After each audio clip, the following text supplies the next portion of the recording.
ఫలాలు అనేది వర్డ్ వాడారు. దానికి యాంకర్ ఆ ఎపిసోడ్ యాంకర్ రాశి గారి ఫలాల గురించి మాట్లాడుతున్నామని అడిగింది. As a women how can she ask? నేను అది గమనించలేదు, అంటే మైండ్కి తీసుకోలేదు. ఇప్పుడు బాగా మాట్లాడుతున్నారు ఆవిడ, ఓకే ఫైన్. రాశి ఫలాలు అనేది మామూలే, అది మనకందరికీ తెలుసు. రాశి ఫలాల్లో నేను లేను. రాశి is not my own name. I'm Vijayalakshmi. Okay, cinema పేరు నాకు రాశి, తెలుగులో, తమిళ్లో మంత్ర. రాశి గారి ఫలాల గురించి గారులోనే ఉన్నా. So she was talking about me. And judges కూడా ఒక ఆవిడ ఉన్నారు, lady. I can't love.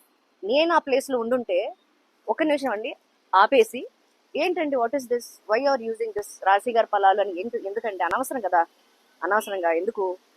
Comic చేయొచ్చండి.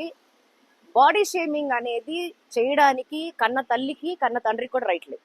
అది మీ అందరికీ తెలుసు. ఇవాళ రేపు ఎందుకంటే పిల్లలు మనం ఏమన్నా అంటే కూడా పిల్లలే డైరెక్ట్గా కేసు వేసేస్తున్నారు యూఎస్లో. మీకు తెలుసు, కొన్ని ఇష్యూస్ జరిగినాయి ఆల్రెడీ. సో నేను సీనియర్ హీరోయిన్ రాశికి నటి అనసూయ క్షమాపణలు చెప్పారు. 3 ఏళ్ల క్రితం ఒక షోలో తెలుగు సరిగ్గా రాకపోవడం చేత తను చేసిన స్కిట్లో డబుల్ మీనింగ్ డైలాగ్ చెప్పించారని ఎక్స్లో పోస్ట్ చేశారు. ఆ వ్యాఖ్యలు రాయించి డైరెక్ట్ చేసిన వ్యక్తిని ఆ రోజే నిలదీయాల్సింది ఉండగా ఆ టైంకి తన శక్తి సరిపోలేదన్నారు. మనుషులు మారతారని, ఆ షో విడిచిపెట్టక తనలో మార్పును గమనించాలని కోరారు.